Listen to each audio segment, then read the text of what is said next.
ప్రియమైన ఆత్మీయులారా అందరికీ నమస్కారం. మొదటగా మీ అందరికీ సద్గురు ఓషో జన్మదిన శుభాకాంక్షలు. భారతదేశం అనేది అనేక మంది జ్ఞానులకి, సత్పురుషులకి, భక్తులకి, యోగులకి నిలయంగా ఉంది. ప్రతి యుగంలో, ప్రతి తరంలో ఒక మహాపురుషుడు భూమి మీద జన్మించి, అది స్త్రీ రూపమైన పురుష రూపమైన ఏదో ఒక రూపంలో శరీర ధారణ చేసి ఈ అధర్మాన్ని నశింపజేసి ధర్మ సంస్థాపన చేయడానికి, ఈ ధర్మచక్రాన్ని మళ్ళీ పరివర్తన చేయడానికి ప్రతి యుగంలో ఎవరో ఒకళ్ళు జన్మిస్తూ ఉంటారు. ఇది విశ్వం యొక్క నియమం. ఎందుకంటే ప్రకృతి కానీ, విశ్వం కానీ భూమి మీద అన్యాయము, అధర్మము, అహింస, మారణ హోమాలు, యుద్ధాలు ఎక్కువైనప్పుడు కొన్నిసార్లు వ్యక్తి రూపంలో రాకపోయినా ఈ ప్రకృతి విపత్తుల రూపంలో వచ్చి భూమిని బ్యాలెన్స్ చేస్తుంది విశ్వశక్తి అనేది. అంటే న్యాచురల్ కెలామిటీస్ రూపంలో, అంటే ఒక చెడునంతా తుడిచిపెట్టేసి సార్థకమైన వాటిని మాత్రమే మిగులుస్తుంది. తర్వాత అదేవిధంగా ఒక మనిషి రూపంలో వచ్చి కూడా ధర్మ సంస్థాపన అనేది చేస్తూ ఉంటుంది. అందుకే అంటారు ప్రతి 2500 సంవత్సరాలకు ఒకసారి ఈ ధర్మచక్ర ప్రవర్తన అనేది జరుగుతూ ఉంటుంది. ప్రతి యుగంలో, ప్రతి తరంలో ఇది జరుగుతుంది. మనము చూస్తున్నాము. అంటే మనం పురాతన కాలం నుంచి ప్రస్తుత సమాజం వరకు మనము అనేక రకాలుగా మనము వీక్షిస్తున్నాము. మనం దానికి ఒక సాక్షిలాగా ఉన్నాము. ఈ కాలంలో కూడా ఎంతోమందిని మనము చూస్తున్నాం, ఋషులని, మునులని, జ్ఞానులని. సో ఎవరి పని వాళ్ళు చేసుకుంటా వెళ్ళిపోతున్నారు. సో కాబట్టి ఇక్కడ ఏంటంటే ఈ అధర్మాన్ని ఎదిరించడానికి, ధర్మాన్ని స్థాపించడానికి ఒక వ్యక్తి జన్మించినాక కేవలము ధర్మము అధర్మం మధ్యలోనే కాకుండా ఎవరికైతే జిజ్ఞాస ఉందో, ఎవరికైతే తపన ఉందో, ఎవరైతే జ్ఞానాన్వేషణ, సత్యాన్వేషణ చేయడానికి ఉంటారో వాళ్ళ కోసం వస్తారు వాస్తవానికి. ఎందుకంటే ఒక గురువు భూమి మీద జన్మించాక, ఒక వ్యక్తి భూమి మీద జన్మించాక వాళ్ళతో పాటు వాళ్ళ కమ్యూన్ కూడా వచ్చేస్తూ ఉంటుంది. అంటే ఈ సత్పురుషులకి ఒక కమ్యూనిటీ ఉంటుంది.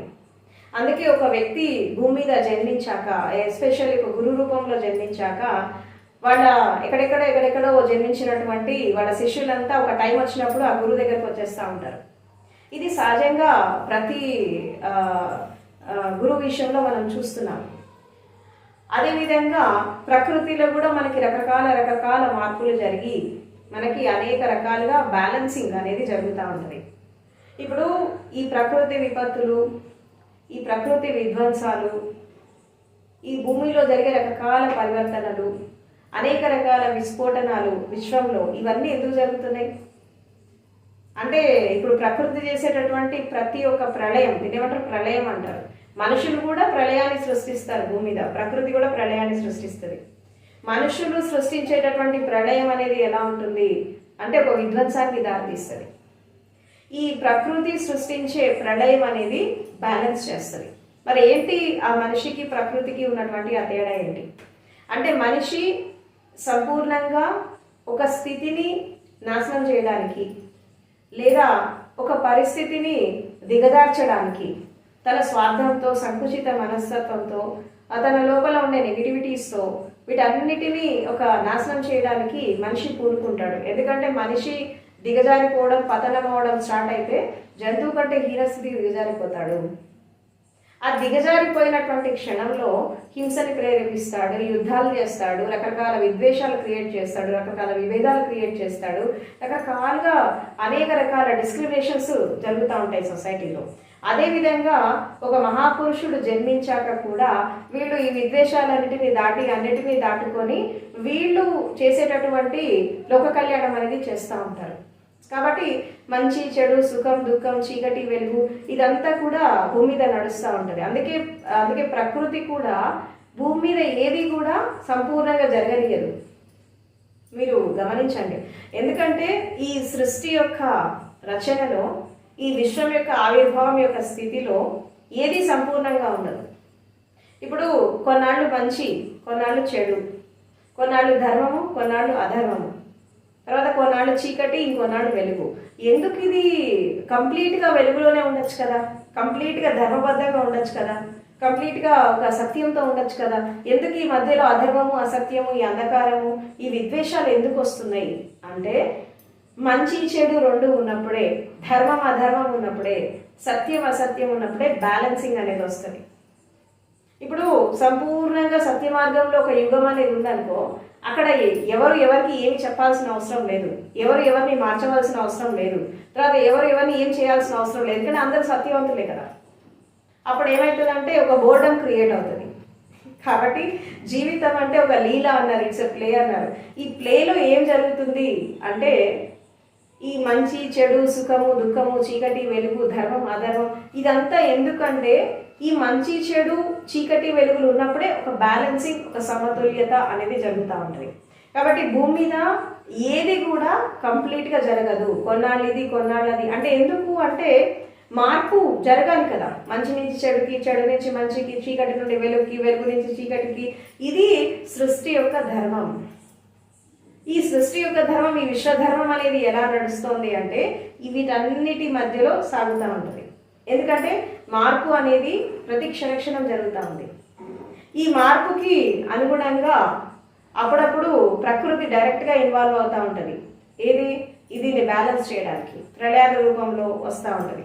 అందుకే ఒక మనిషికి సమ్యక్ దృష్టి అనేది ఎలా వస్తుంది, రైట్ పారాడైమ్ ఎలా వస్తుందంటే, ప్రకృతి ఎప్పుడు కూడా ఈ ప్రపంచాన్ని ఒక మంగళకరమైనటువంటి దశకు తీసుకెళ్తుంది. ఇక్కడ ప్రళయం వచ్చినా కరెక్టే, ఒక సృష్టి జరిగినా కరెక్టే, ఒక వ్యక్తి జన్మించినా కరెక్టే, ఒక వ్యక్తి మరణించినా కరెక్టే.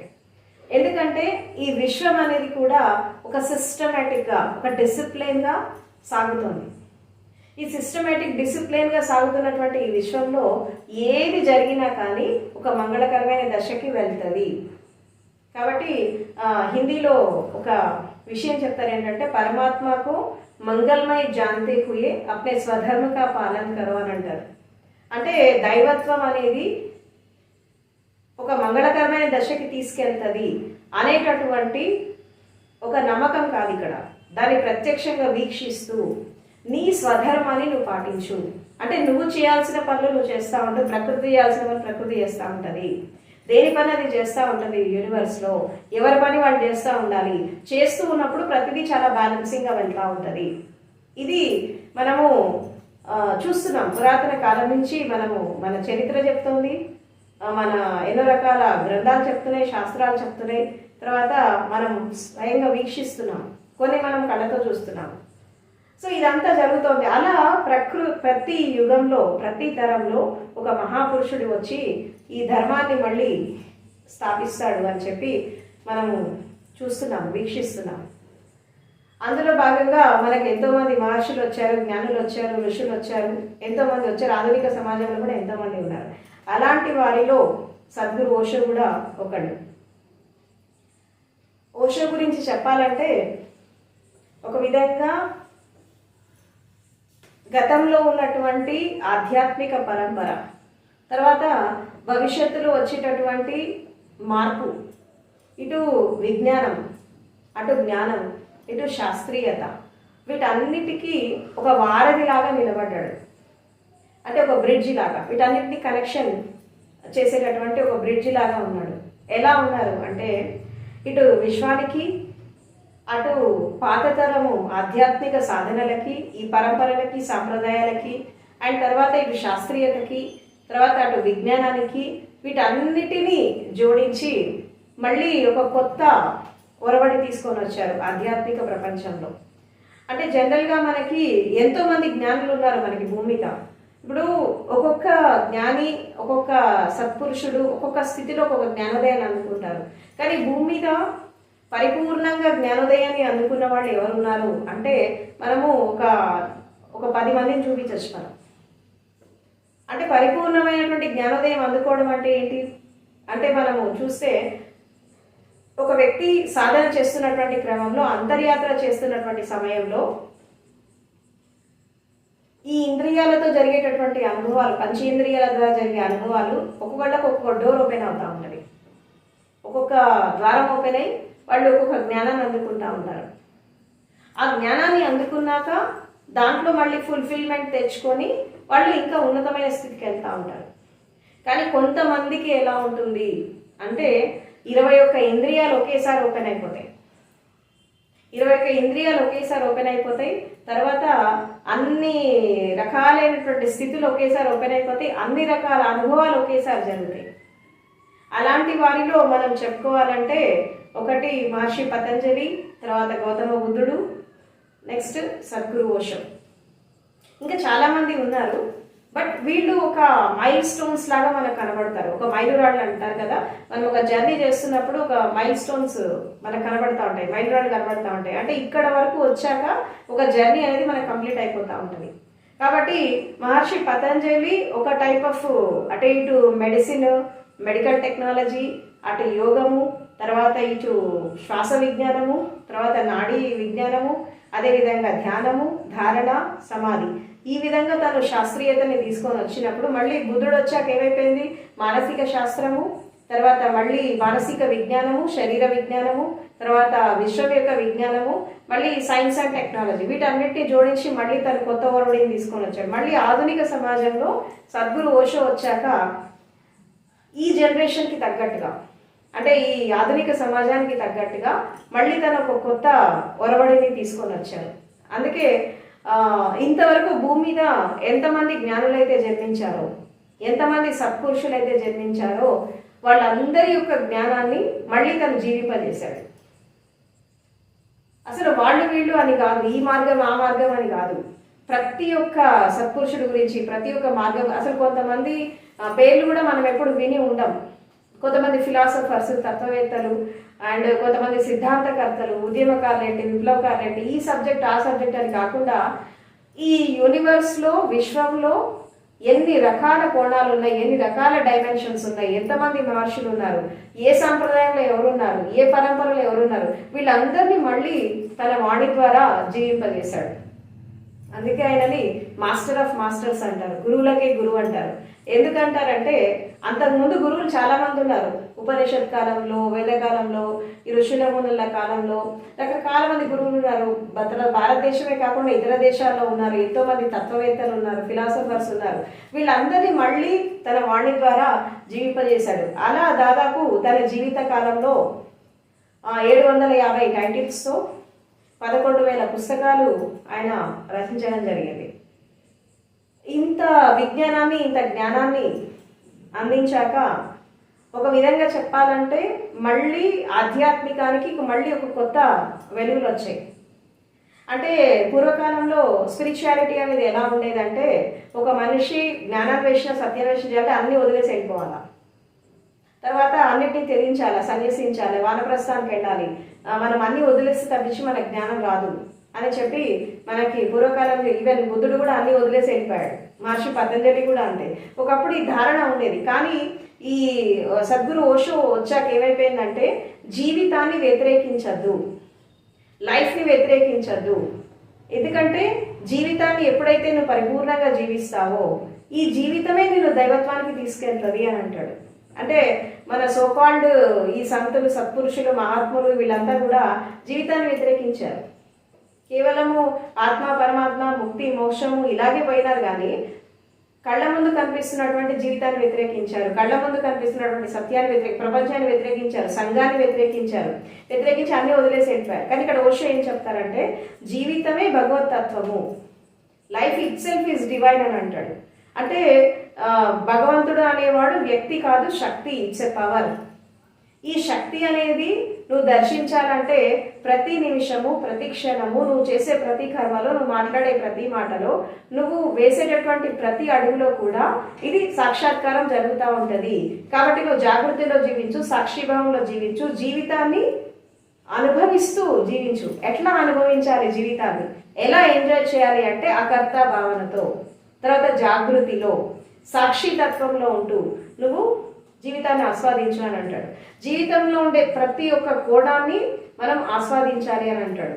ఎందుకంటే శరీరం కానీ, మనసు కానీ, ఇంద్రియాలు కానీ, తర్వాత మన లోపల ఉండే మంచి చెడు ఇవన్నీ కూడా ఇది ఈ ప్రకృతిలో భాగము. ప్రకృతిలో భాగము. ఇది ఏది ప్రకృతి నుంచి దూరంగా లేదు.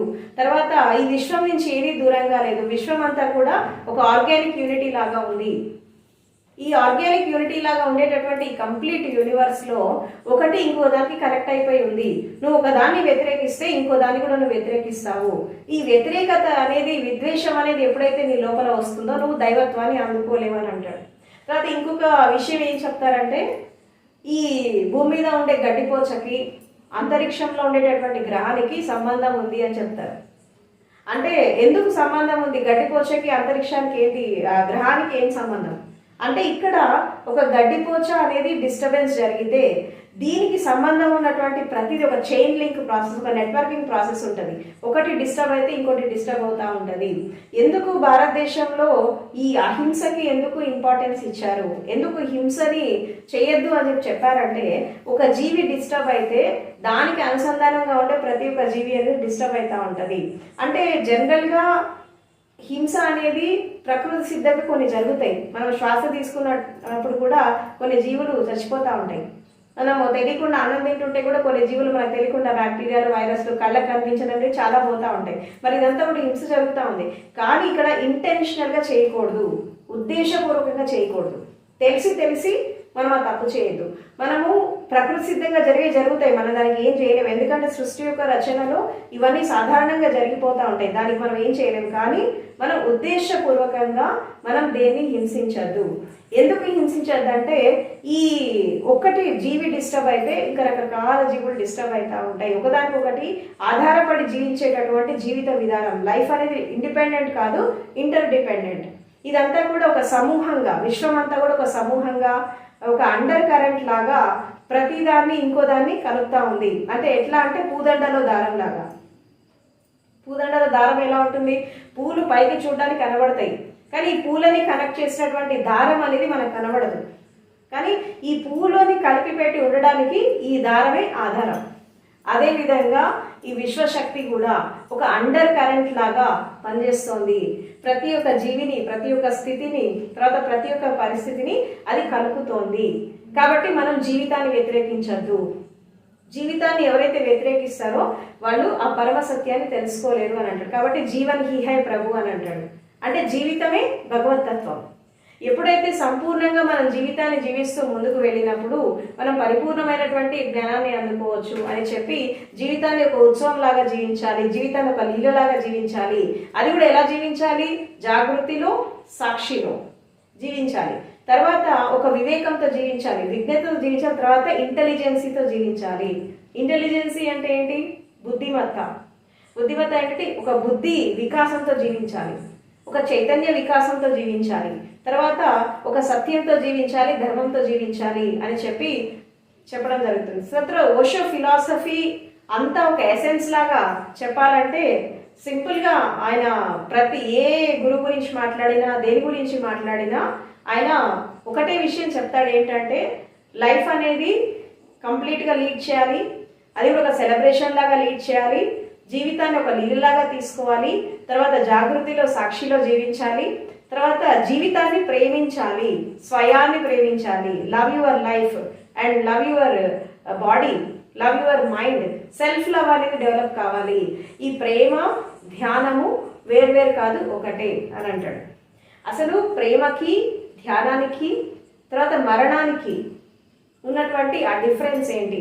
అసలు ప్రేమలో ఏం జరుగుతుంది అంటే, మనము ఒక వ్యక్తిని ఇష్టపడతాం. లవ్లో ఏం చేస్తాం? ఒక వ్యక్తిని మనం ఇష్టపడతాం. అంటే మన లోపల ఉండే ప్రేమతత్వము ఇతరులకు ప్రవహిస్తూ ఉంటుంది. ఇది ప్రేమ. తర్వాత ధ్యానం అంటే ఏంటి? ఈ ప్రేమ స్వయం మీదకి వచ్చింది అనుకో, ఎదుటి వాళ్ళ మీద ఉన్నటువంటి ప్రేమ స్వయం మీదకి వచ్చేస్తే అది ధ్యానం. దాన్ని ఏమంటారు? సెల్ఫ్ లవ్ అంటారు. తర్వాత ఎప్పుడైతే స్వయం మీదికి ప్రేమ ఎప్పుడైతే వస్తుందో, నీ స్వయాన్ని నువ్వు ప్రేమించుకోవడం మొదలు పెడతావు, నీ జీవితాన్ని, నీ లక్ష్యాలని, తర్వాత నీ శరీరాన్ని, నీ మనస్సుని, నీ యొక్క స్థితిగతులను నువ్వు ప్రేమించడం మొదలు పెట్టినప్పుడు, ఇలా జీవిస్తూ జీవితాన్ని ఒక ఉత్సవంలాగా జీవించినప్పుడు ఆఖరికి మరణం అనేది వచ్చిందనుకో, డెత్ అంటే ఏంటి, మరణం అంటే ఏంటంటే ఆయన ఏమంటాడంటే it's a ultimate love affair with the divine అని అంటాడు. అంటే సమస్త విశ్వంతో ఒక ప్రేమ సంబంధం ఏర్పరచుకోవడమే మరణం అని అంటాడు. అంటే ప్రేమలో మనం ఇతరుల మీద మన హృదయం అనేది వెళ్ళిపోయింది, భావం వెళ్ళిపోయింది. ధ్యానంలో అది స్వయం మీదకి వచ్చింది. ఎప్పుడైతే స్వయం మీదకి ఆ లవ్ అనేది వచ్చాక మనం అప్పుడు మన జీవితాన్ని ఇష్టపడతాం, మన జీవితాన్ని ఒక సవ్యమైన దశకు తీసుకెళ్తాం, మనం సాధన చేస్తాం, జ్ఞానాన్ని పొందుతాం, ఒక అల్టిమేట్ విజ్డమ్ మనం ఏర్పరచుకున్నాక ఆఖరికి అల్టిమేట్ విజ్డమ్ మనం అందుకున్నాక మరణం అనేది వచ్చిందనుకో, అప్పుడు ఏమవుతుంది, ఈ మరణం అనేది ఒక మహాజీవన వికాసానికి దారితీస్తుంది. ఈ మహాజీవన వికాసం అనేది ఎటవుతుందంటే ఏంటి, ఈ మహాజీవన వికాసం అంటే ఏంటంటే ఇది విశ్వంతో ప్రేమలో పడిపోవడం. అంటే ఒక విధంగా చెప్పండి డివైన్ లవ్, భగవంతుడితో ప్రేమలో పడిపోవడం, దైవత్వంతో ప్రేమలో పడిపోవడం, సమస్త విశ్వంతో ప్రేమలో పడిపోవడం, ఇదేంటి మరణం. అందుకే మరణం అనేది కూడా ఒక సెలబ్రేషనే. లైఫ్ అనేది ఎప్పుడైతే ఒక సెలబ్రేషన్ అయిపోతుందో డెత్ అనేది కూడా ఒక సెలబ్రేషన్ అయిపోతుంది. కాబట్టి జీవితాన్ని ఆనందంగా జీవించాలి, ఆఖరికి మరణం వచ్చినప్పుడు కూడా ఆనందంగా శరీరాన్ని వదిలేయాలి. ఇది మెయిన్ ఫిలాసఫీ ఓషోది. సో కాబట్టి జీవితాన్ని వ్యతిరేకించద్దు, ప్రపంచాన్ని వ్యతిరేకించద్దు. తర్వాత జగత్ మిథ్య బ్రహ్మ సత్యం అని చాలా మంది చెప్తారు, కానీ జగత్ అనేది కూడా సత్యమే అని అంటాడు. జగత్ అనేది ఇది మిథ్య కాదు, ఒక మాయ కాదు ఇది. ఎందుకంటే కళ్ళ ముందు ప్రపంచం కనబడుతోంది, కళ్ళ ముందు మంచి చెడు కనబడుతుంది, అన్నీ కనబడుతున్నాయి. కాకపోతే ఏంటంటే ఇది మాయ ఎప్పుడు అవుతుంది అంటే ఈ ప్రపంచం యొక్క సత్యాన్ని నువ్వు తెలుసుకున్నప్పుడు, ఈ పదార్థ సత్యాన్ని నువ్వు తెలుసుకున్నప్పుడు, ఈ ప్రకృతి సత్యాన్ని నువ్వు తెలుసుకున్నప్పుడు ఇది మాయ అనిపిస్తుంది. అంటే ఇక్కడ ఎలా ఉంటుంది, ఒక స్థితి ఎలా ఉంటుందంటే ఇప్పుడు అజ్ఞానంలో జీవించే వాళ్ళకి శరీరం అనేది ఒక మాయ ఏం లేదు అని అంటే వాళ్ళకి అర్థం కాదు. అరే కళ్ళ ముందు కనిపిస్తుంది కదా, ఇది మాయ ఎట్లా అవుతుంది అని అంటారు. ప్రపంచాన్ని చూస్తున్నప్పుడు ఇదంతా అశాశ్వతం, ఇదంతా వేస్ట్ అని చెప్తే వాళ్ళకి అది శాశ్వతమే. ఎందుకంటే వాళ్ళు ఉన్న స్థితిలో అది వాళ్ళకి శాశ్వతం. ఎవరికి మాయ, జ్ఞానం వచ్చినప్పుడు నీకు ఇది మాయ, అప్పటిదాకా కాదు ఇది సత్యమే. కాబట్టి ఈ జగత్తుని కూడా ప్రేమించాలి, ప్రపంచాన్ని కూడా ప్రేమించాలి. తర్వాత దీంట్లో ఉండే సత్య, ఈ ప్రేమ కూడా ఎలా ఉండాలి, ప్రేమలో మళ్ళీ అన్కండిషనల్ లవ్ ఉండాలి. కండిషన్స్ ఉండద్దు, ఎక్స్పెక్టేషన్స్ ఉండద్దు, తర్వాత ప్రతిఫలాన్ని ఆశించద్దు. Pure love, complete love. లవ్లో పడిపోయినప్పుడు ఆటోమేటిక్గా ఎప్పుడైతే స్వయాన్ని, జీవితాన్ని, తర్వాత మరణాన్ని, అదేవిధంగా బ్రతుకున్నాడు ప్రపంచాన్ని, విశ్వాన్ని ఎవరైతే ఒక ప్రేమ తత్వంతో జీవిస్తారో వాళ్ళు ధ్యానపూర్వకంగా జీవిస్తారు. ఈ ధ్యానపూర్వకంగా ఎవరైతే జీవిస్తారో వాళ్ళు ఆటోమేటిక్గా వాళ్ళ మరణం అనేది కూడా సెలబ్రేషన్ అయిపోతుంది. ఈ మరణం అనేది అందరికీ ఒక దుఃఖకరమైన సంఘటన, కానీ జ్ఞానం వచ్చిన వాళ్ళకి మరణం అనేది ఒక మహాజీవన యాత్రకి, ఒక అమృతమయ తత్వానికి బాటలు వేస్తూ ఉంటుంది. అందుకే మృత్యోర్మ అమృతంగమయ్య, మృత్యుని దాటి అమృతమయ తత్వంలోకి వెళ్ళాలి. ఆ మరణం లేనటువంటి దశ, మరణాన్ని కూడా అతిక్రమించేటటువంటి దశకి వెళ్ళినప్పుడు, ఆ ఇచ్చా మరణాన్ని మనం పొందినప్పుడు ఆటోమేటిక్గా మరణం కూడా ఒక సెలబ్రేషన్ అవుతుంది. అంటే ఇప్పుడు ఇక్కడ మృత్యువు ఉంటుంది, మహామృత్యువు ఉంటుంది. సాధారణమైనటువంటి మనిషికి మృత్యువు ఎలా వస్తుంది అంటే శరీరం మాత్రమే చచ్చిపోతుంది, కానీ మనసు చచ్చిపోదు. మనసు ఉంటుంది, ఈ ప్రాణంతో పాటు మనసు జర్నీ చేస్తూ ఉంటుంది. ఈ లైఫ్ ఆ లైఫ్ ఆ లైఫ్ అనుకుంటా, ఈ స్థితి ఆ స్థితి అనుకుంటా జర్నీ చేస్తూ ఉంటుంది. కానీ ఎవరైతే బ్రతికుండగా జీవితాన్ని ఒక ఉత్సవంలాగా జీవిస్తారో, జాగృతిలో జీవిస్తారో, జ్ఞానోదయాన్ని పొంది జీవిస్తారో వాళ్ళకి మహామృత్యువులోకి వెళ్తారు. మహామృత్యు అంటే ఏంటి, మనసు కూడా చచ్చిపోతుంది, శరీరంతో పాటు మనసు కూడా చచ్చిపోతుంది, ప్రాణశక్తి కూడా చచ్చిపోతుంది. కేవలము చైతన్యం మాత్రమే మిగులుతుంది. ఎప్పుడైతే ప్యూర్ కాన్షియస్నెస్, ఒక కంప్లీట్ కాన్షియస్నెస్, అది కేవలము సంపూర్ణమైనటువంటి జాగృత అవస్థలో సంపూర్ణమైనటువంటి చైతన్యం అనేది శరీరం నుంచి అది విడుదల అనేది జరిగాక అది ఈ పరమ చైతన్యంతో, విశ్వ చైతన్యంతో ఒకటైపోతుంది. అదే మనం అనుకునే ముక్తి, మోక్షము, జ్ఞానోదయం, బుద్ధత్వం, వీటన్నిటికీ రకరకాల పేర్లు పెట్టుకుంటాం మనం. సో కాబట్టి జీవితాన్ని ప్రేమించాలి, ప్రపంచాన్ని ప్రేమించాలి, కానీ నో ఎక్స్పెక్టేషన్స్, నో కండిషన్స్. మనం ఎలాంటి ప్రతిఫలం లేకుండా పంచగలగాలి. ఎదుటి వాళ్ళు ఎలా ఉన్నారు మనకు అనవసరం, ప్రపంచం ఎలా ఉంది మనకు అనవసరం. కానీ మనం ఏదైతే ప్రపంచాన్ని, అసలు ప్రేమ అంటే ఏంటి, ప్రతిదాన్ని షేర్ చేసుకోవడమే కదా. మన దగ్గర ఏదైతే ఉందో అది పంచడం, ఏదున్నా అది షేర్ చేయడం. ఆ షేరింగ్లో ఏమైపోతుంది, ఆ ఇవ్వడంలో అంటే టేకింగ్ కేవలం తీసుకోవడంలో మనుషులు ఎంజాయ్ చేస్తారు, కానీ ఇవ్వడంలో ఎంజాయ్ చేయాలి. లవ్ అంటే ఏంటంటే ఇవ్వడంలో ఎంజాయ్ చేయాలి. తీసుకోవడంలో నువ్వు ఎంజాయ్ చేసే వరకు నువ్వు స్వార్థపరుడు అయిపోతావు, సాధారణ మనిషిలాగా ఉంటావు. నువ్వు ఇవ్వడంలో ఎంజాయ్ చేసినప్పుడు నువ్వు ఒక ప్రేమ తత్వంలోకి వచ్చేస్తావు, నువ్వే ఒక ప్రేమ స్వరూపంలాగా అయిపోతావు. చాలామంది కొంతమంది భక్తి మార్గంలో ఉన్నవాళ్ళు ఈ ప్రేమ తత్వంతో కూడా జ్ఞానోదయం పొందిన వాళ్ళు ఉన్నారు. ఈ ప్రేమ అనేది పరాకాష్ఠకి వెళ్ళిపోయినప్పుడు అది భక్తిలాగా మారుతుంది. ఆ భక్తి యోగంలాగా మారినప్పుడు ఆ భక్తి మార్గం ద్వారా కూడా మనిషి జ్ఞానోదయాన్ని అందుకుంటారు. కాబట్టి ఆయన ఏమంటాడు, అన్ని రకాల మార్గాలను చూపించాడు. ఒక ఇది అది అని కాదు, there are so many ways. ఇంకోటి కూడా చెప్తాడు, కేవలము పురాతన కాలం నుంచి రకరకాల గురువులు ఇచ్చిన మార్గాలే కాకుండా నిజంగా ఒక వ్యక్తి అర్థం చేసుకోగలిగితే, జీవితాన్ని పరిపూర్ణంగా జీవించగలిగితే, ఈ ప్రపంచంలో ఎన్ని కోట్ల మంది మనుషులు ఉన్నారో అన్ని కోట్ల మార్గాలు ఉన్నాయి మనిషి జ్ఞానోదయాన్ని పొందడానికి అని అంటాడు. మంచి చెడుతో కూడా సంబంధం లేదు, చీకటి వెలుగుతో కూడా సంబంధం లేదు, ఏది సంబంధం లేదు. నువ్వు ప్రతి దాని ద్వారా కూడా మనం జ్ఞానాన్ని అందుకోవచ్చు. నీకు జీవితాన్ని జీవించే కళ వచ్చినప్పుడు ప్రతి స్థితిలో నువ్వు జ్ఞానాన్ని పొందుతావు అని అంటాడు. అందుకే మనము ఒక విషయం అర్థం చేసుకోవాలి ఏంటంటే, జీవితాన్ని చూసి జాగృతమైన వాళ్ళు కొంతమంది, మరణాన్ని చూసి జాగృతావస్థలో వచ్చిన వాళ్ళు కొంతమంది, గురువుల ద్వారా జాగృతమైన వాళ్ళు ఇంకొంతమంది, తర్వాత ప్రకృతిని, పంచభూతాలని, విశ్వాన్ని చూసి జాగృతమైన వాళ్ళు ఇంకొంతమంది. అంటే ఇక్కడ ఏం జరగాలి, ప్రపంచాన్ని చూసినా, మనుషులను చూసినా, ప్రకృతిని చూసినా, విశ్వాన్ని చూసినా నువ్వు ఒక సత్యాన్ని అర్థం చేసుకొని జాగృతం కావాలి. ఏంటా సత్యము, ఏంటా ఆ ట్రూత్ ఏంటి అంటే, శాశ్వతం ఏంటి, అశాశ్వతం ఏంటి, సత్యం ఏంటి, అసత్యం ఏంటి. ప్రతి క్షణక్షణం ఒక అన్వేషణ అనేది జరగాలి ప్రపంచంలో. ఎప్పుడైతే అలా జరుగుతూ ఉన్నప్పుడు ఆటోమేటిక్గా ఏమవుతుంది, ఎనలిటికల్గా మనిషి జీవించడము, ఒక శాస్త్రవేత్తలాగా జీవించడం, ఒక స్పిరిచువల్ రెబెల్ లాగా జీవించడం. ఎప్పుడైతే స్పిరిచువల్ రెబెల్ లాగా జీవిస్తున్నప్పుడు ఏమవుతుందంటే, ఈ కులము, మతము, ఆచారాలు, సాంప్రదాయాలు, పేరు, ఊరు, identities, false prestige, pseudo personality, cost, creed, greed, discriminations అన్నీ వెళ్ళిపోతాయి. అంటే సమాజం ఏదైతే మనకిచ్చిందో, మనం పుట్టాక సమాజం ఏదైతే ఇచ్చిందో, ఈ ప్రపంచం ఏదైతే ఇచ్చిందో మళ్ళీ మనం ప్రపంచానికే ఇచ్చేయాలి. ఎలా ఇచ్చేస్తాం అంటే, ఎక్కడి నుంచి మొదలు పెట్టాలి రీసెర్చ్ అనేది అంటే, పేరు నుంచి మొదలు పెట్టాలి. పేరు, ఊరు, కుటుంబం, బంధాలు, బాంధవ్యాలు, రకరకాల స్థితులు, రకరకాల సిద్ధాంతాలు, రకరకాల ఫిలాసఫీస్, రకరకాల తత్వాలు, అన్నీ ప్రపంచం కళ్ళు తెరిచి మనం ఏదైతే చూస్తున్నామో ఇదంతా కూడా ప్రపంచం మనకి ఇచ్చింది. ఒక విధంగా మనిషి జ్ఞానాన్ని అందుకోవాలంటే ఇవన్నీ కూడా వదిలేయాలి. ఎలా వదిలేయాలి అంటే, వదిలేసి పారిపోవడం కాదు ఇక్కడ, అంటే భౌతికంగా వదిలేసి పారిపోవడం కాదు, మానసికంగా వదిలేయాలి. ఎలా మానసికంగా వదిలేయాలి అంటే, గతం నుండి విముక్తి కావాలి, డిస్కంటిన్యూటీ విత్ ద పాస్ట్. భవిష్యత్తు ఊహల్లో జీవించద్దు, గతం యొక్క జ్ఞాపకాల్లో కాకుండా వర్తమానంలో నీకు ఏదైతే సత్యం అనిపిస్తుందో, దేని ద్వారా అయితే నువ్వు ముందుకెళ్తావో, ఎవరి ద్వారా అయితే నువ్వు ముందుకెళ్తావో వాళ్ళతో ఒక కొత్త బంధాన్ని ఏర్పరచుకొని, కొత్త రిలేషన్ ఏర్పరచుకొని, కొత్త మార్గంలో నువ్వు ప్రయాణం చేయడం. కొత్త మార్గంలో ప్రయాణం చేస్తున్నప్పుడు గతానికి స్వస్తి చెప్పాలి.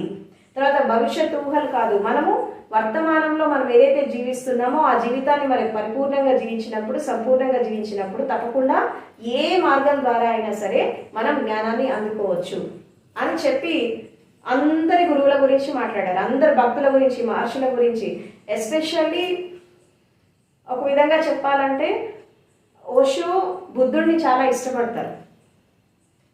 ఎందుకంటే మనం ఒకటి గమనిస్తాము, జనరల్గా ఓషో బుక్స్ చదివే వాళ్ళకి ఒక విషయం అర్థమవుతుంది ఏంటంటే, ఆయన ఏ గురువు గురించి మాట్లాడినా, ఏ సిద్ధాంతం గురించి మాట్లాడినా, తర్వాత ఏ ఫిలాసఫీ గురించి మాట్లాడినా బుద్ధుడి రెఫరెన్స్ లేకుండా ఆయన డిస్కోర్స్ అనేది ఎండ్ కాదు, ఆ ప్రవచనం ఎండ్ కాదు.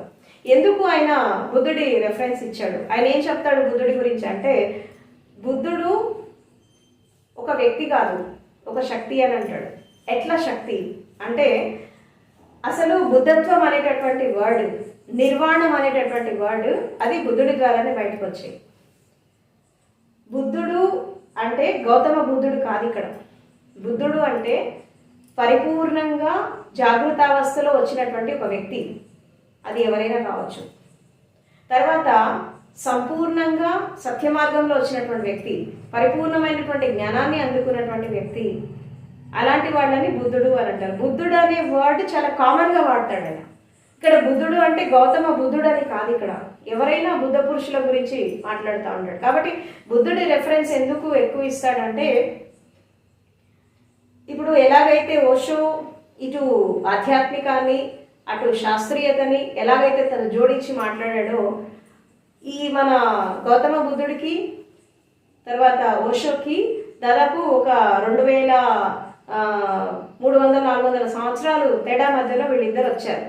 ఈ వచ్చినటువంటి క్రమంలో మళ్ళీ ఈ శాస్త్రీయతని తర్వాత ఆధ్యాత్మికాన్ని రెండింటిని జోడించి మాట్లాడిన వాళ్ళలో మళ్ళీ బుద్ధుడి తర్వాత మళ్ళీ ఓషోనే మాట్లాడాడు. ఈ మాట్లాడుతున్నటువంటి క్రమంలో వీళ్ళిద్దరి యొక్క ఫిలాసఫీస్ ఆల్మోస్ట్ ఒకే విధంగా పోతూ ఉంటాయి. కాకపోతే ఓషో బుద్ధుడి కంటే అడ్వాన్స్ జనరేషన్లో పుట్టాడు కాబట్టి, ఈ టెక్నాలజికల్ ఎరాలో పుట్టాడు కాబట్టి ఇంకా చాలా అడ్వాన్స్గా ప్రతి ఒక్క థీరీ ప్రతి ఒక్క సిద్ధాంతాన్ని చాలా అడ్వాన్స్గా ఆయన ఇవ్వడం జరిగింది. సో కాబట్టి బుద్ధుడి రెఫరెన్స్ అంటే ఏమంటాడు, జోర్బా ది బుద్ధ అని అంటాడు. జోర్బా ది బుద్ధ అంటే ఏంటి? జోర్బా అంటే ఏంటి? ప్రపంచాన్ని కూడా ప్రేమించాలి, స్వయాన్ని కూడా ప్రేమించాలి. తర్వాత అవుటర్ వరల్డ్లో అంటే బయట ప్రపంచంలో ఒక మేధస్సుతో, ఒక శాస్త్రీయతతో, ఒక విజ్ఞానంతో ఒక మనిషి ఉన్నత శిఖరాలను అందుకోవాలి. అదేవిధంగా అంతరంగంలో కూడా బుద్ధత్వాన్ని అందుకోవాలని అంటాడు. జోర్బా ది బుద్ధ అంటే ప్రపంచాన్ని వ్యతిరేకించద్దు, నీ అంతరంగాన్ని వ్యతిరేకించద్దు, ఈ రెండింటిని మమేకం చేసుకుంటూ జీవిత ప్రయాణం అనేది సాగాలి. అంటే ఇన్నర్ వరల్డ్, అవుటర్ వరల్డ్, ఈ రెండింటిని మమేకం చేస్తూ ఎవరైతే జీవితాన్ని సంపూర్ణంగా జీవిస్తారో వాళ్ళు ఆ జ్ఞానోదయాన్ని అందుకుంటారని ఆ చెప్పేటటువంటి సందర్భంలో ప్రతి డిస్కోర్స్లో బుద్ధుడి రెఫరెన్స్ చాలా ఎక్కువ వస్తుంది. అండ్ అదేవిధంగా బుద్ధ ఫిలాసఫీ ధమ్మపదం మీద ఆయన ఎన్నో రకాల డిస్కోర్సెస్ మాట్లాడాడు. రకరకాల కథలు, జాతక కథలు, ధమ్మపద సూత్రాలు, Diamond Sutra, Lotus Sutra, Heart Sutra, and Buddhist masters, Zen masters, ఆ తర్వాత లామాస్, టిబెటన్ లామాస్, వీళ్ళందరి గురించి ఆయన చాలా రకాలుగా ఆయన మాట్లాడడం జరిగింది. సో కాబట్టి ఏంటంటే ఈ మన ఎందుకు బుద్ధుడికి ఎందుకంత ఇంపార్టెన్స్ ఇచ్చాడు అంటే, శాస్త్రీయతని ఆధ్యాత్మికాన్ని జోడించి ధర్మానికి ఒక కొత్త నిర్వచనం ఇవ్వడం జరిగింది. అది ఇవ్వడం ద్వారా ఏమైపోయిందంటే ఒక స్పిరిచువల్ రెవల్యూషన్ వచ్చింది. ఈ స్పిరిచువల్ రెవల్యూషన్ వచ్చాక భారతదేశ స్థితిగతులన్నీ మారిపోయాయి. మారిపోయాక ఏమైపోయింది, ఆధ్యాత్మిక కొత్త ఒరవడి వచ్చేసింది, మళ్ళీ ఒక నూతనత్వాన్ని తీసుకోవడం రావడం జరిగింది. సో కాబట్టి ఏంటంటే అందుకే బుద్ధ పురుషుల సంఘము, బుద్ధత్వము, బుద్ధుడు అంటే ఎవరైనా బుద్ధుడు కావచ్చు. బుద్ధత్వం అనేది గౌతమ బుద్ధుడి యొక్క మోనోపోలి కాదు. ఎవరైతే శరీరాన్ని, మనసుని, హృదయాన్ని శుద్ధి చేసుకుంటారో, ఎవరైతే జీవితాన్ని శుద్ధి చేసుకుంటారో, శీలంతో ఎవరైతే జీవిస్తారో, సత్యంతో ఎవరైతే జీవిస్తారో ప్రతి వాళ్ళు కూడా జ్ఞానోదయాన్ని అందుకోవచ్చు. దానికి బుద్ధుడు ఒక జ్ఞానోదయానికి ప్రతీక, బుద్ధుడు ఒక విజ్ఞానానికి ప్రతీక. ఆ బుద్ధుడి యొక్క రూపము, ఆ స్థితి అనేది ఒక పరిపూర్ణమైనటువంటి జ్ఞానానికి ప్రతీక. కాబట్టి బుద్ధుడు అంటే వ్యక్తి కాదు, శక్తి అని అంటాడు. కంప్లీట్గా ఎవేకెంట్ పర్సన్. కాబట్టి ప్రతి చోట ఈ రెఫరెన్స్ అనేది రావడం జరిగింది. అండ్ అదేవిధంగా ఆయన ఓషో ఫిలాసఫీ ఏంటి, మరి ఓషో మార్గం ఏంటి అని అంటే ఆయన ఏమంటాడంటే, ఫస్ట్ ప్రజ్ఞ. ప్రజ్ఞ అంటే ఏంటి? ఇంటెలిజెన్స్. అంటే ఈ ఇంటెలిజెన్సీతో జీవించే వాళ్ళే, బుద్ధితో జీవించే వాళ్ళు మాత్రమే జ్ఞానోదయాన్ని పొందుతారని అంటాడు. అసలు బుద్ధి వికాసం అంటే ఏంటి? ఇంటెలిజెన్సీ అంటే ఏంటంటే జీవితం మీద ఒక అవగాహనతో జీవించడం, సత్యము, ధర్మము, విజ్ఞానం, శాస్త్రీయత, ప్రతి దాని మీద ఒక విజ్ఞానాన్ని పెంచుకొని, అవగాహనని పెంచుకొని, ఒక జాగృతిలో, వివేకంలో జీవించడాన్ని ప్రజ్ఞ అంటాడు. ఎవరైతే ఒక ప్రజ్ఞతో జీవిస్తారో, ఎవరైతే బుద్ధి వికాసంతో జీవిస్తారో, ఒక రీసెర్చ్ మైండ్, ఒక అన్వేషణ అర్థమైనటువంటి మనసుతో ఎవరైతే జీవిస్తారో వాళ్ళు మాత్రమే ధ్యాన మార్గంలో ప్రవేశిస్తారు అని అంటాడు. మరి ధ్యానం అంటే ఏంటి? ధ్యానానికి చాలా పర్యాయ పదాలు చెప్పాడు ఆయన. ధ్యానం అంటే జాగృతి, ధ్యానం అంటే ఒక అబ్జర్వేషన్, తర్వాత ధ్యానం అంటే ఒక సెలబ్రేషన్, ధ్యానం అంటే నాన్ ఎస్కేపిస్ట్, ధ్యానం అంటే ఒక స్వర్గకరమైనటువంటి స్థితి, ధ్యానం అంటే ఎంటీనెస్. ఇలా రకరకాల పర్యాయ పదాలు చెప్పారు మెడిటేషన్కి. తర్వాత ఎవరైతే ధ్యానంలో ప్రవేశిస్తారో జర్నీ అనేది అక్కడే ఆగిపోకుండా సమాధిలోకి కూడా ప్రవేశించాలి. సమాధి అంటే ఏంటి? జీవించి ఉండగా మరణించేటటువంటి కళ నేర్చుకోవడం, ఆర్ట్ ఆఫ్ డైయింగ్. ధ్యానం అనేది జీవించే కళను నేర్పిస్తుంది, సమాధి అనేది మరణించే కళను నేర్పిస్తుంది. ఎవరైతే జీవించే కళ మరణించే కళని తెలుసుకుంటా అంటే ధ్యానపూర్వకంగా జీవించాలి, ధ్యానపూర్వకంగా మరణించాలి. అంటే ధ్యానమే జీవో ధ్యాన్సే మరో అని అంటారు. అంటే జీవితం అనేది జాగృతిలో ఉండాలి, మరణం కూడా అవేకెన్గా ఉండాలి. ఎప్పుడైతే ఈ మరణాన్ని ఈ యొక్క జీవితాన్ని బ్యాలెన్స్గా ఎవరైతే తీసుకెళ్తారో వాళ్ళు జ్ఞానోదయాన్ని అందుకుంటారు. ఎవరైతే జ్ఞానోదయాన్ని అందుకుంటారో వాళ్ళ జీవితం ఒక ఉత్సవం అయిపోతుంది, ఒక సెలబ్రేషన్ అయిపోతుంది అని అంటాడు. అంటే ఎందుకు సెలబ్రేషన్ అవుతుంది?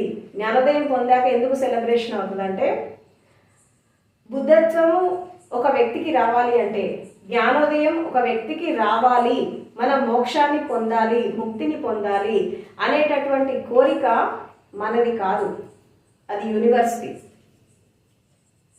ఎందుకు యూనివర్స్కి ఆ కోరిక ఉంటుంది? ఒక వ్యక్తిని ఇక్కడికి వెళ్ళు, అక్కడికి వెళ్ళు, ఆ గురువు దగ్గరికి వెళ్ళు, ఈ సాధన చేయి, ఆ సాధన చేయని ఎందుకు తిరుగుతారు? ఇన్ని చోట్లకి ఎందుకు పంపిస్తుంది? ఎందుకు రకరకాల స్థితులలో ఒక మనిషి అన్వేషణ చేస్తూ ఉంటాడు? ఎందుకు తను దీన్ని అందుకోలేకపోతాడు? అంటే బుద్ధత్వం పొందడం అనేది నీ సంకల్పం కాదు, అది విశ్వం యొక్క సంకల్పం. ఎందుకంటే ఒక వ్యక్తికి జ్ఞానోదయం వచ్చినప్పుడు నువ్వు మాత్రమే సెలబ్రేట్ చేసుకోవడం కాదు, సమస్త విశ్వం సెలబ్రేట్ చేసుకుంటుంది నీ ఎన్లైటన్మెంట్ని. ఎందుకంటే ఒకళ్ళన్నా అనుకున్నది సాధించారని చెప్పి, ఇన్ని కోట్ల మంది మనుషులలో ఒకళ్ళన్నా వాళ్ళ గమ్యాన్ని రీచ్ అయ్యారని చెప్పి సమస్త విశ్వం ఒక సెలబ్రేషన్ చేసుకుంటుంది. ఇంకోటి అంటే సమస్త విశ్వము ఆ జ్ఞానోదయం పొందిన వ్యక్తికి సరెండర్ అయిపోతుంది. అంటే జ్ఞానోదయం పొందేటటువంటి స్థితి ఎలా ఉంటుందంటే, ఒక నీటి బిందువు సముద్రంలో పడింది అనుకోండి, నీటి బిందువు యొక్క అస్తిత్వం అనేది కోల్పోతుంది, నీటి బిందువు కూడా సముద్రం అంత అయిపోతుంది. మళ్ళీ మీరు సముద్రం నుంచి నీటి బిందువుని వేరు చేయలేరు. ఇప్పుడు ఒక నీటి బిందువు లోపల సముద్రం అంతా వచ్చి పడితే ఎలా ఉంటుంది? ఎలా ఉంటుందంటే ఆ స్థితి మనం వర్ణించలేము ఎలా ఉంటుందో, అది అనుభవించే వాళ్ళకి మాత్రమే తెలుస్తుంది.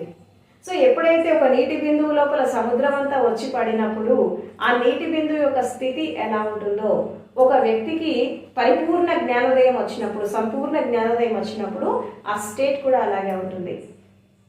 కాబట్టి ఆయన జ్ఞానోదయం గురించి, సమాధి గురించి, తర్వాత తంత్ర టెక్నిక్స్ గురించి, యోగం గురించి, ఇంకా ఇది అది అని కాదు, చాలా రకాల మార్గాల గురించి. అంటే ఒక విధంగా చెప్పాలంటే ఓషో ఒక ఎన్సైక్లోపీడియా.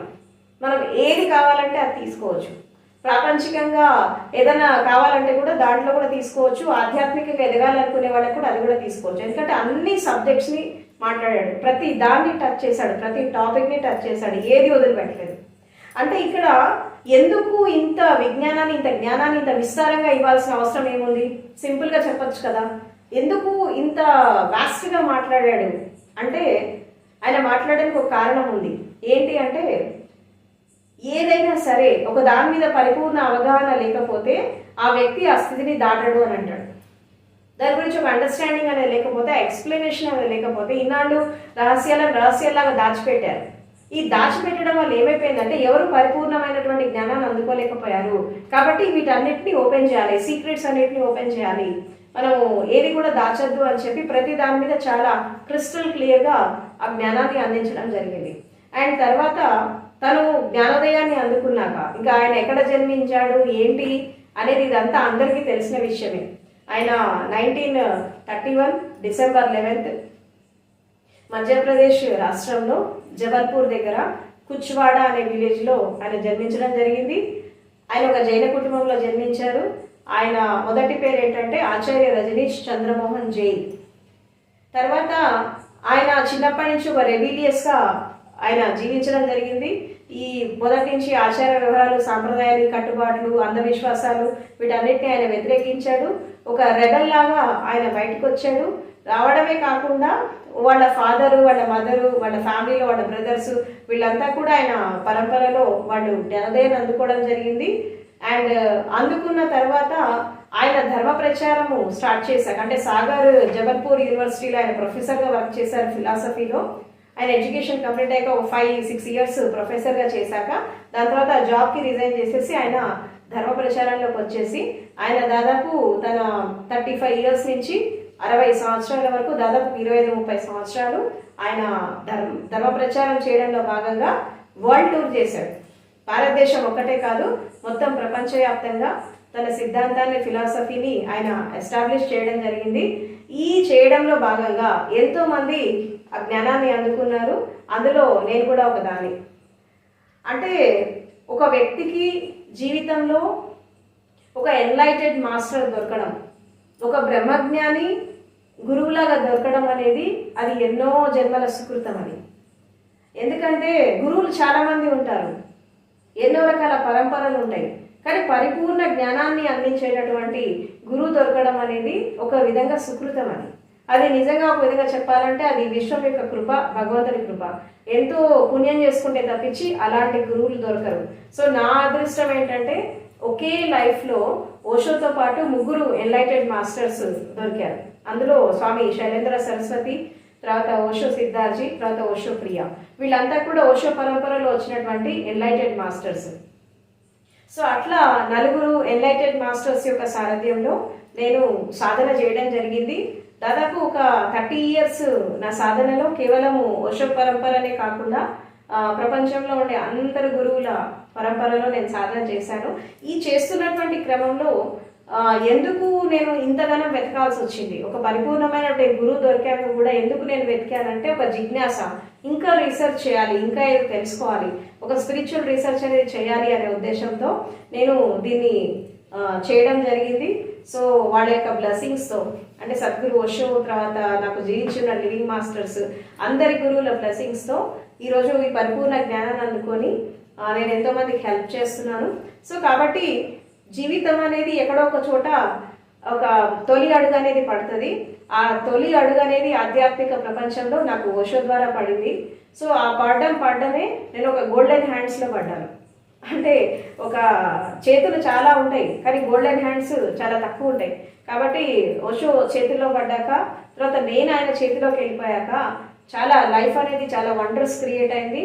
నేను ఆయన దగ్గరికి వెళ్ళిన అతి తక్కువ కాలంలోనే, జస్ట్ 3 monthsలోనే నేను ఆ పరిపూర్ణ జ్ఞానాన్ని అందుకోవడం జరిగింది.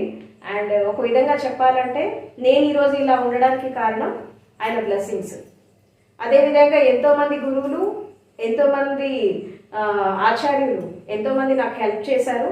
తర్వాత ప్రతి గురువు, బుద్ధుడైతేనేమి, మహర్షి పతంజలి, పరమశివుడు, ఎంతోమంది గురువులు అలా వాళ్ళ జ్ఞానాన్ని నాకు కాంట్రిబ్యూట్ చేశారు. దీనికి తొలి అడుగు పడింది మాత్రం ఓషోతో. సో కాబట్టి ఎప్పుడూ నా లైఫ్ ఆయనకి రుణపడి ఉంటాను. అండ్ గురువుతో ఉన్నటువంటి సంబంధం అనేది అది జన్మజన్మల సంబంధము, ఈ జన్మతో ఎండ్ అయ్యేది కాదు. మనము పరమపద యాత్ర చేసినప్పుడు, మహాజీవన యాత్ర చేసినప్పుడు, బ్రహ్మపదంలోకి ఎంటర్ అయినప్పుడు కూడా ఒక బ్రహ్మజ్ఞాని అయినటువంటి ఆ గురువు యొక్క సాంగత్యం అనేది మనకి ఎప్పుడు దొరుకుతూ ఉంటుంది. కాబట్టి ప్రతి ఒక్కళ్ళు కూడా ఒక జ్ఞానోదయం పొందిన గురువు దొరికాక లైఫ్ని వేస్ట్ చేసుకోవద్దు, జీవితాన్ని వేస్ట్ చేసుకోవద్దు తప్పకుండా.